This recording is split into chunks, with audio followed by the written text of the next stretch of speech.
কালামুল্লাহ শরীফের মধ্যে এরশাদ ফরমাচ্ছেন, ইন্নাকা মাইয়িতুন ওয়া ইন্নাহুম মাইয়িতুন সুম্মা ইন্নাকুম ইয়াওমাল কিয়ামাতি ইনদা রাব্বিকুম তাখতাসিমুন। আজকে খুতবার মধ্যে আল্লামা ইবনে নাবাতা আলাইহি রহমা কোরআন কারীমের গুরুত্বপূর্ণ একটা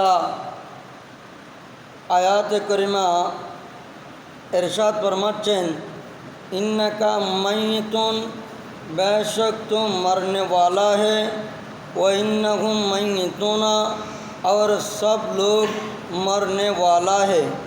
सुम्मा इन्नकुम यौमल क़ियामति, पस पीछे तुम क़यामत के दिन इंदा रब्बिकुम तख़तसिमून, अपने रब के पास झगड़ोंगी। ए आयात करीमार बांगला हलो, হে রসুল, আপনি ইন্তেকাল করবেন, এক স্থান থেকে অন্য স্থানে স্থানান্তরিত হবেন। ওয়াইন্নাহুম মাইয়িতুনা, নিশ্চয় তাহারাও এক স্থান থেকে অন্য স্থানে স্থানান্তরিত হবেন, ইন্তেকাল করবেন। সুম্মা ইন্নাকুম ইয়াওমাল কিয়ামা, অতঃপর কিয়ামতের দিন নিজের প্রভুর কাছে তাখতাসিমুন, তারা ঝগড়া করবে। এ আয়াতে করিমার দ্বারা আমরা একথা স্পষ্ট হলাম যে কুল্লু নফসিন যায়কাতুল মউত, সমস্ত নফসকে ইন্তেকাল করতে হবে, মৌতের স্বাদ, মৃত্যুর স্বাদ গ্রহণ করতে হবে। কারো মৃত্যুতে হায়াতে আবদি অর্জন হবে, কারো মৃত্যুতে হায়াতে আবদি স্থায়ী জীবন পাবে না, অস্থায়ী জীবন পাবে শাস্তি ভোগ করার জন্য। আল্লাহ আমাদেরকে স্থায়ী হায়াত দান করুক, নিয়ামত ভোগ করার জন্য। জুড়ে বলুন সুবহানাল্লাহ। তাই আল্লামা ইবনে নাবাতা আলাইহি রহমা আজকে খুতবার বিষয়বস্তু দাঁড় করেছেন জিকরু ফিহা ওয়াফাতিন নবী সাল্লাল্লাহু আলাইহি ওয়াসাল্লাম, আল্লাহর রসুলের 63 বছর জিন্দগি পরিপূর্ণ। যেই জিন্দগি 63 বছর, সেই 63 বছর জিন্দগি পরিপূর্ণ হলো ওয়াফাতুন নবী, নবীর জীবন 63, এই জীবন পরিপূর্ণ হলো। এই বিষয়ের উপরে আল্লামা ইবনে নাবাতা আলাইহি রহমা খুতবা দাঁড় করেছেন। দুরূদ শরীফ পড়ুন। আল্লাহুম্মা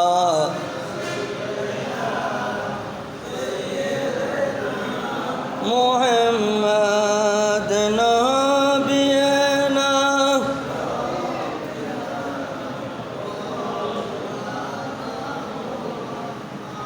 ইয়া রাসূলাল্লাহ হাবিবে খালকে একটা তুই বরগুজিদা জু জালালে পাক বে हम का तुई।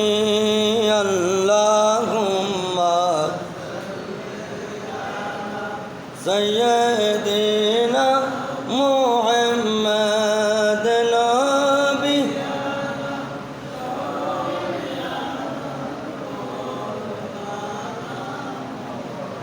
प्यारा हाज़रीन, अल्लाह रब्बुल आलमीन कुरान करीमेर मध्य মানুষকে মৌতের কথা স্মরণ করে দিলেন।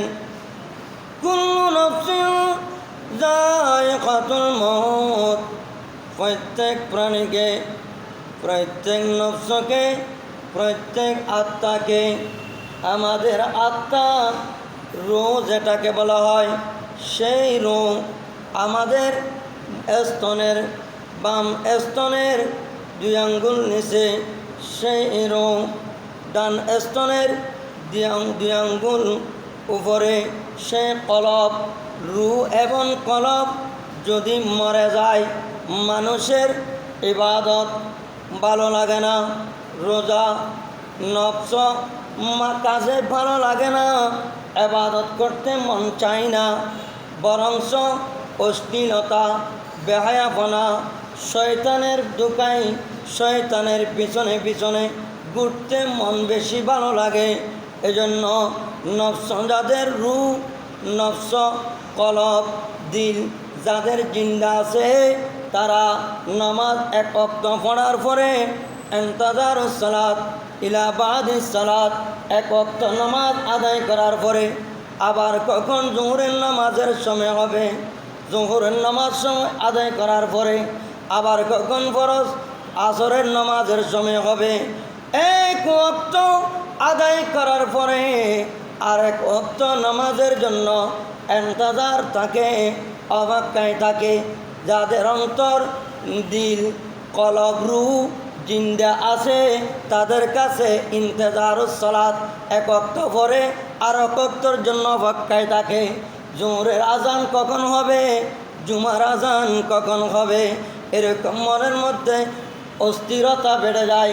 আজান দিলেই নামাজের জন্য মসজিদে চলে যাব, এটাকে বলা হয় জিন্দা কলব, জিন্দা রূহের প্রমাণ। উচ্চ আওয়াজে বলুন না সুবহানাল্লাহ। অনেকে বলে নামাজ পড়ে শয়তানি বেশি করে, নামাজ পড়ে শয়তানি বেশি করে। এটা মিথ্যা কথা, এটা ভ্রান্ত কথা, বানাওয়াটি কথা। নামাজ যারা পড়ে তাদেরকে শয়তান বেশি ধোঁকা দেওয়ার জন্য একদিকে শয়তানকে লাগাই দিলেন, আরেকদিকে শয়তানের ভক্ত বন্ধু যারা আছে তারা তামাশা দেখার জন্য অন্যদিকে শিয়ালের মতন লুকিয়ে থাকে। কখন শয়তান তাদেরকে ধোঁকা দিতে পারল কিনা, ধোঁকার মধ্যে যদি পড়ে যায় তামাশা দেখার জন্য অন্যদিকে লুকিয়ে দেখে থাকে। যখন শয়তান ধোঁকা দিতেই পারল তখন তারা সবাই উপরে পড়ে, তখন ওই ব্যক্তিকে গায়েল করে, নেস্তনাবুদ করে। আর একটা দল আসে, শয়তানের বন্ধুরা সবাই ঝাঁপিয়ে পড়ল। কি হয় দেখি, একটু হাস্যকর রস করার জন্য আমরাও যাই। এজন্য নামাজ যারা পড়ে তাদের শয়তান পায় না, বরং শয়তান তাদের পিছনে নিয়োগ করে দেওয়া হয় শয়তানি করিয়ে দেওয়ার জন্য। শয়তানের মধ্যে পেলাইতে না পারলে জোর করে হলো পেলানোর জন্য মনোনীত করে, কিন্তু নামাজি কোনোদিন শয়তানি করতে পারে না, শয়তানির ধোঁকায় পড়ে না। শয়তান ধোঁকায় পেলানোর জন্য তার দল বল, তার সমস্ত সৈন্য বাহিনী নিয়ে চেষ্টা করে। জমাতে নামাজ আদায় করার কারণে তার অন্তরের মধ্যে তাসির পয়দা হয়ে যায়, শয়তানের দল বিফল হয়ে যায়। জোরে বলুন না সুবহানাল্লাহ। এটা বলা যাবে না যে নামাজ যারা পড়ে তারা বেশি শয়তানি করে, তারা বেশি শয়তানি করে না। শয়তান তাদের পিছনে লেলিয়ে দেওয়া হয়, লেলিয়ে দেওয়ার পরে শয়তানের বন্ধুগুলি তামাশা দেখে। ওই বন্ধুদের সাথে আরেকটা তৃতীয় শ্রেণীর মানুষ যোগ হয়, যোগ করে তাল তিল তুল বানাইয়া এটাকে বড় আকারে ধারণ করায়। এটার নাম হলো শয়তানির ফাঁদে মানুষকে পেলানোর জন্য মিশন চালু করা। জোরে বলুন না নাউজুবিল্লাহ। আর একটু জোরে বলুন না। এবার আসেন হযরত সাইয়্যিদনা মুসা আলাইহিস সালামের কাছে 130 সিদ্ধ নারী মহিলা মা মুসা আলাইহিস সালাম এর কাছে ওনার স্বামী আসলেন, হুজুর আমি আপনার কাছে দোয়া চাওয়ার জন্য আসলাম। মুসা আলাইহিস সালাম বলে কি দোয়া চাও? বলে আমি দোয়া করতে পারবো একটা। বলে আমার তো 3টে দোয়া লাগবে। কয়টা দোয়া? 3 দোয়া। বলে আমি 3টে করতে পারবো না, তুমি 3 দোয়াকে মিলিয়ে একটা করে ফেলো।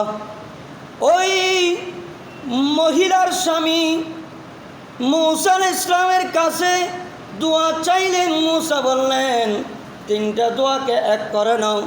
1 নম্বর দোয়া হলো, বলো হুজুর আমার স্ত্রী থেকে সন্তান হচ্ছে না, আমি সন্তান চাই। হুজুর আমার ঘরের ছাদ নাই, ঘরের ছাদ নাই, আমি থাকতে পারি না, ঘর ঘুমাইতে পারি না, বৃষ্টি পড়ে, ঘরের জন্য বাঁধতে পারার জন্য দোয়া করবেন। হুজুর আমার ধন নাই, দৌলত নাই, সম্পত্তি নাই, সম্পত্তির জন্য দোয়া করবেন।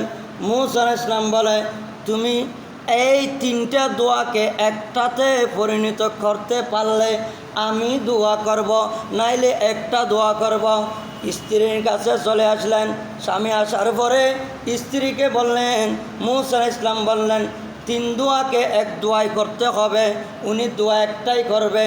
সেই স্ত্রী চিন্তা ভাবনা করতে করতে করতে করতে ফলাফল বের করলেন, ওগো আমার স্বামী, মুসা আলাইহিস সালামের কাছে যাও, মুসা আলাইহিস সালামকে বলবে আমার ঘরের ছাদের নিচে মেজো ছেলের স্ত্রী, মেজো ছেলের স্ত্রী থেকে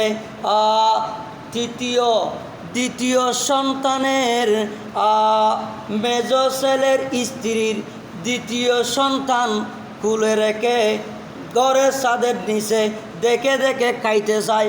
জুড়ে বলুন না সুবহানাল্লাহ। ওই মুসা আলাইহিস সালামের উম্মত চোখে দেখতো না। কি দেখতো না? চোখে দেখতো না। তিনটা দোয়ার মধ্যে একটা চোখে দেখতো না, আর একটা হলো সন্তান হচ্ছে না, আর একটা হলো ঘরের ছাদ নাই, ঘর বানতে পারে না, ধন সম্পদ নাই। এই জন্য তিন দোয়া করলেন। মুসা আলাইহিস সালামের কাছে স্ত্রী পাঠাইলেন, বলো হুজুর আমার ঘরের ছাদের নিচে মেজো ছেলের স্ত্রীর হাতের রান্না আমি নিজ চোখে দেখে খেতে চাই। আমার ঘরের ছাদের নিচে মেজো ছেলের স্ত্রীর হাতের রান্না নিজ চোখে দেখে খাইতে চাই। মুসা আলাইহিস সালাম বলে, ও আল্লাহর বান্দা, তোমাকে এ দোয়া কে শিখাই দিল? বলে, আমাকে আমার স্ত্রী শিখাই দিলেন। বলে, তোমার স্ত্রী তো বহুত চালাক, তোমার স্ত্রীর তো জ্ঞান আছে। বলে, ঠিক আছে। মুসা আলাইহিস সালাম দোয়া করলেন, ইয়া বারি ইলাহি, তোমার এই বান্দার ঘরের ছাদের নিচে তার মেজো ছেলের স্ত্রীর হাতের রান্না তার নিজের চোখে দেখে যেন খাইতে পারে। আল্লাহ তুমি দোয়া কবুল করো। জুড়ে বলুন না আমিন। আল্লাহর কাছে দোয়া করলেন, দোয়া কবুল হলো। তাহলে বোঝা গেল ঘরের ছাদের নিচে, তোমার তো ঘরে নাই, ছাদ কোথায় পাবে? তাহলে ঘরের ছাদে, তাহলে ঘরটা বিল্ডিং হতে হবে, অথবা ঘরটা থাকতে হবে, চাল থাকতে হবে, ছাদ থাকতে হবে। এবং মেজো স্ত্রী, ওনার তো সন্তানও নাই, সন্তানও তো নাই, মেজো স্ত্রী কোথায় পাবে? তাহলে বোঝা গেল তিন সন্তান। কয় সন্তান চাইলেন? তিন সন্তান। মেজো স্ত্রী বললেন, তাহলে মেজো স্ত্রী প্রথম সন্তান, দ্বিতীয় সন্তান, তৃতীয় সন্তান। তাহলে মেজো স্ত্রীর হাতের রান্না, তাহলে তৃতীয় সন্তানও আসবে, তিনটা সন্তান। তারপরে নিজ হাতে দেখে খেতে চায়। ওই বান্দা চোখে দেখে না, ওই বান্দা চোখে দেখে না, নিজ হাতে দেখে খেতে চায়। তো আল্লাহ কাছে মুসা ইসলাম দোয়া করলেন, নিজ হাতে দেখে খেতে যেন পারে, আল্লাহ তুমি কবুল করো। ওই বান্দার জন্য যখন দোয়া করলেন, মুসা আলাইহিস সালাম দোয়া করতে দেরি হয়, আল্লাহ কবুল করতে দেরি করে নাই। কারণ উজিবু দাওয়াতদ্দা ইজা দাআন, আল্লাহর কাছে দোয়া করলে দোয়া এটা সঙ্গে সঙ্গে কবুল হয়ে যায়। কারণ ফাইন্নি করিবুন, আল্লাহ বলেন আমি ওই নতুন জামে মসজিদ নয় যেখানে আমার বান্দা দোয়া চাই আমার কাছে, আমি তার কাছে যাই। জুড়ে বলুন সুবহানাল্লাহ। সালাতুন ইয়া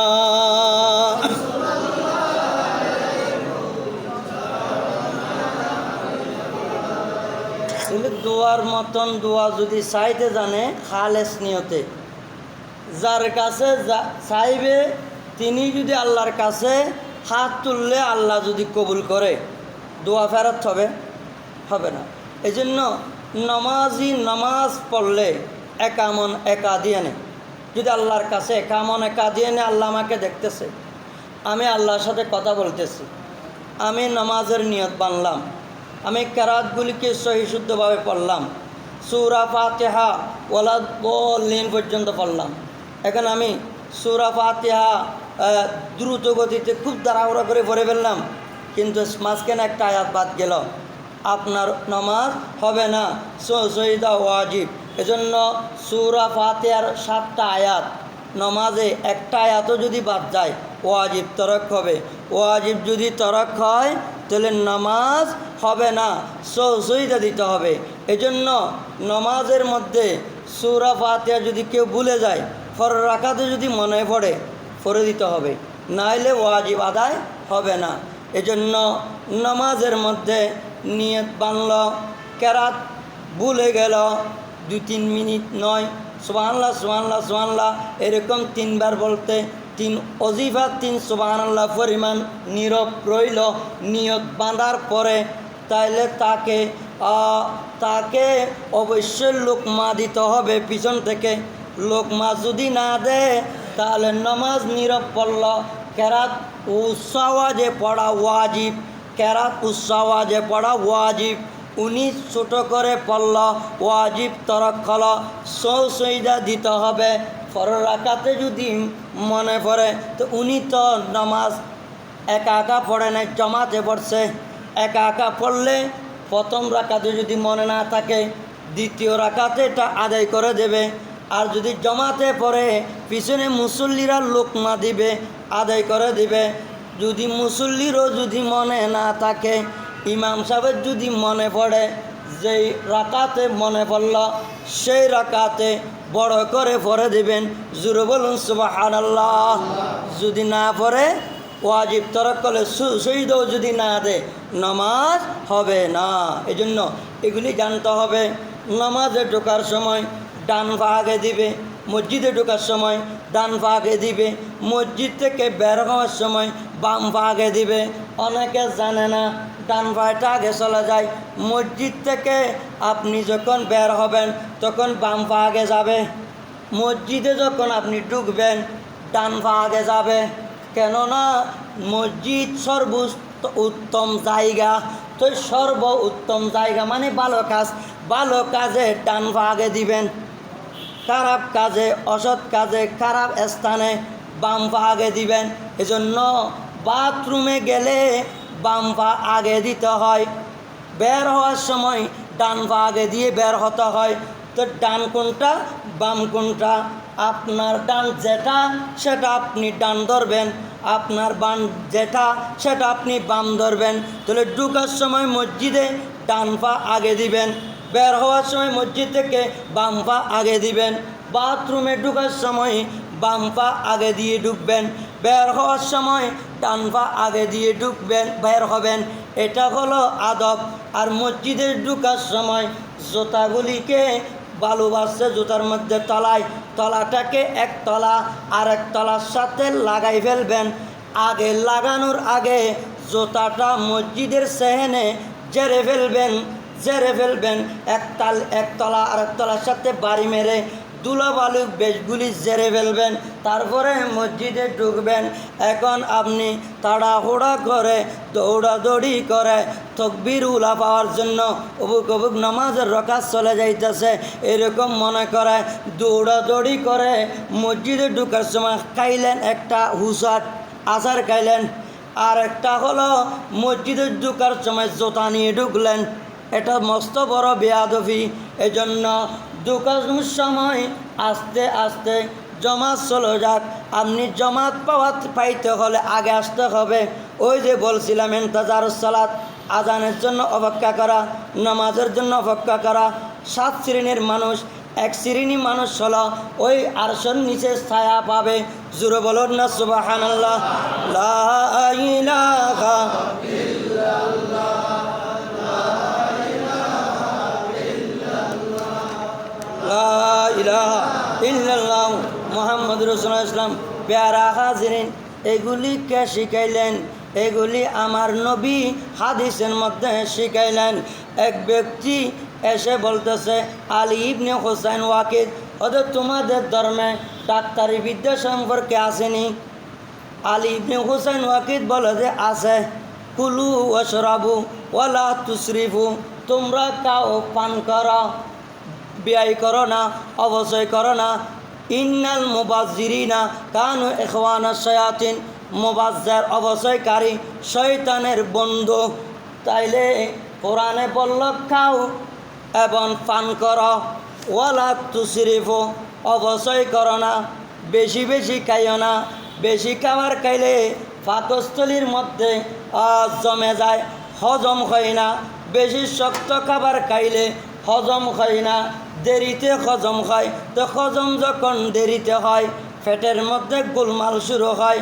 এজন্য ঠান্ডা জাতীয় খাবার, শক্ত জাতীয় খাবার, বিভিন্ন নাম বলতেছি না, ওইগুলা যারা বানায় তারা রাগ করবে, এই জন্য নাম বলতেছি না।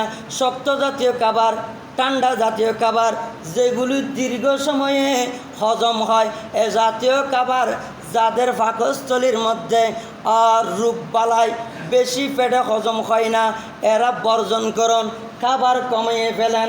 রুচিমতো খাবার খাইবেন, ভালো খাবার, মানসম্মত খাবার খাইবেন।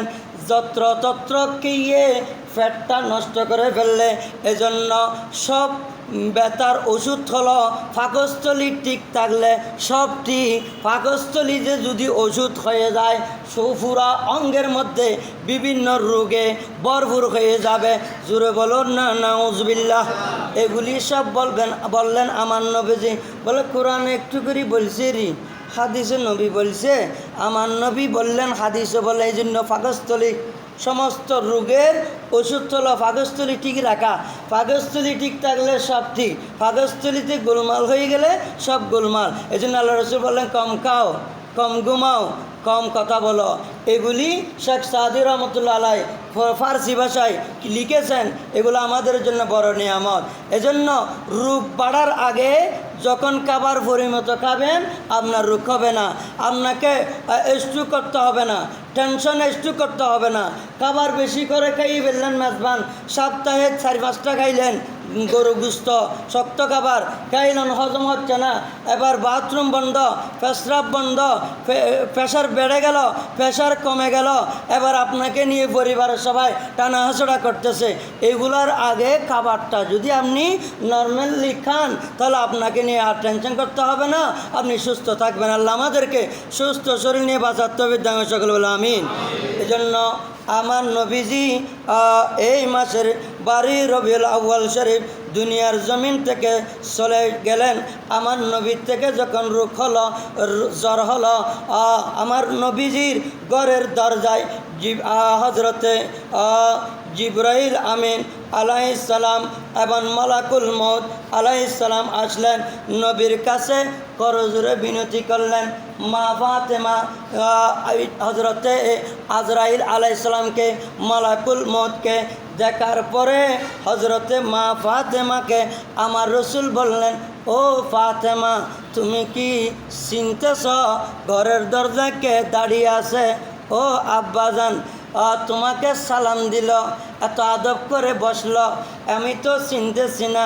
বলে উনি হলো এমন একজন ফেরেশতা যিনি যাকে মানুষেরা ভয় পায়, দেখলে পালিয়ে যায়, মানুষেরা ভয় পায়, যিনি মানুষের কণ্ঠ বন্ধ করে দেয়, মানুষের খাবার বন্ধ করে দেয়, সংসার জীবন বন্ধ করে দেয়।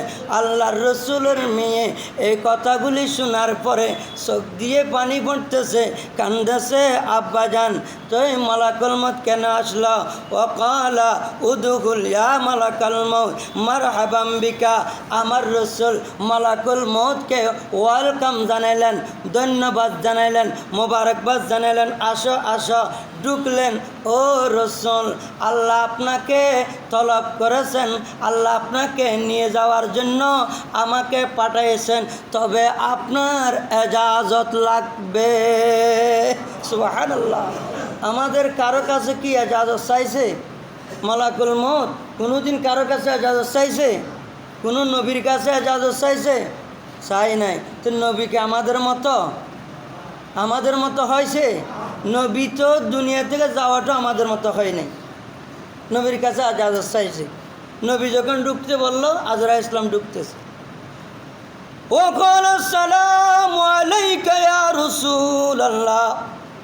ও রসুল, আমি আজরাইলের কোনো ক্ষমতা নাই, আমি আপনাকে সালাম দিচ্ছি ইয়া রাসূলুল্লাহ। সবাই বলুন আসসালামু আলাইকা ইয়া রাসূলুল্লাহ।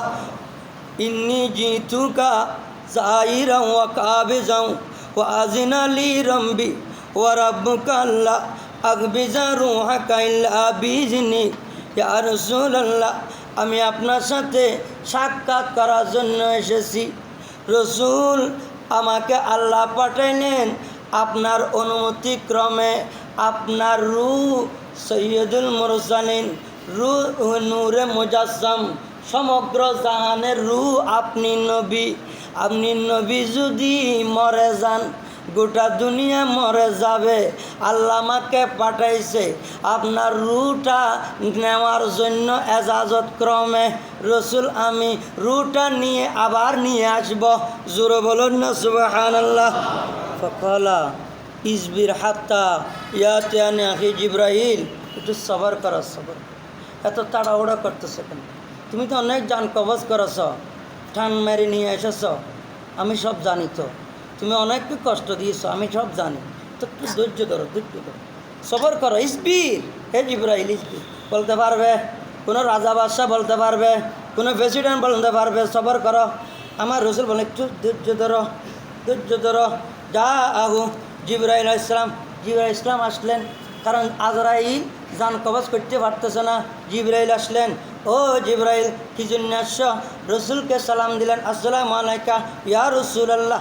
আল ওয়াদাউ, আল ওয়াদা। ও রসুল, আজ দুনিয়ার মানুষের জন্য রহমত হিসেবে ছিলেন। মুর্দা যারা কবরে চলে গেছে, আপনি নবী আসার আগে যারা কবরে চলে গেছে, তারা আপনার জুলুস করার জন্য, আপনি নবীর আগমনে তারা কবরেও মিলাদ করবে, জুলুস করবে, খুশি উদযাপন করবে। কবরবাসীর জন্য আপনি রহমতুল লিল আলামিন, আপনার জন্য তারা ইন্তজার করতেছে। রসুল, আপনাকে বিদায় দিতে হবে দুনিয়া থেকে, কবরের দিকে যেতে হবে, কবরবাসীর জন্য রহমত দিতে হবে। ফাকাদ কারুবা আওয়ানু তাবিলা মুজাবরাতুল মালিকিল জালিল। ফাকালান নবী সাল্লাল্লাহু আলাইহি সাল্লাম, আপনাকে রুখসত নিতে হবে, ছুটি নিতে হবে। ইয়া কি জিবরাইল, হাযা মালাকুল মউত কদ ইস্তাযানা আলাইয়া বিকবজি রূহি। ঠিকই আমার অনুমতি ক্রমে জান কবজ করতে যাচ্ছে। জিবরাইল বললেন, জি ইয়া রাসূলুল্লাহ আসলেন, আপনি দুনিয়া থেকে চলে যাবেন, সবাইকে দুনিয়া থেকে চলে যাবে। সকল জানকে, প্রাণকে মওতের শরাব পান করতে হবে। আল্লাহর সাথে আপনাকে মোলাকাত করতে হবে। রসুল, আপনার জন্য আল্লাহ অপেক্ষা করতেছে, আপনি একটু আসেন। তখন নবীজি বললেন, ও জিবরাইল, যাব, ঠিক আছে। ওয়া ইন্নাল হাক্কা জাল্লা জালালুহু ইউসাল্লিমু আলাইকা। ফাকালা নবী সাল্লাল্লাহু আলাইহি সাল্লাম, ইয়া আখি জিবরাইল মান লা উম্মতি মিন বাদি। আল্লাহ সালাম দিছে, আজরাইল সালাম দিছে, জিবরাইল তুমিও সালাম দিছ, ঠিক আছে, কিন্তু মান লা উম্মতি, আমার উম্মতের জামিনদার কে হবে? জোরে বলেন না সুবহানাল্লাহ। আমার উম্মতের কবিল কে হবে? আমার উম্মতের অভিভাবক কে হবে? জোরে বলেন না সুবহানাল্লাহ। ওয়া ইয়াকুলু আনাল কবিলু বিহিম ওয়া ইজ্জতি ওয়া জালালি লা উকিরান্না আইনাই ফি উম্মতিহি ওয়া ইন্নাল জান্নাতা লা মুহাররামাতুন আলা জামিল উমাম হাত্তা ইয়াদখুলাহা হাবিবি মুহাম্মদ ওয়া উম্মাতুহু। ও নবী, আল্লাহ বলে দিয়েছেন, আল্লাহ আপনার উম্মতের কেফালতদার, জামিনদার। আপনার উম্মত একটাও জাহান্নামে যাবে না। উম্মত যারাই হবে তারা জান্নাতে যাবে। আপনি মনে যা চাই তাদেরকে জান্নাতে ঢুকাই দিবেন, তারপরে আপনি জান্নাতে যাবেন। জোরে বলুন না সুবহানাল্লাহ।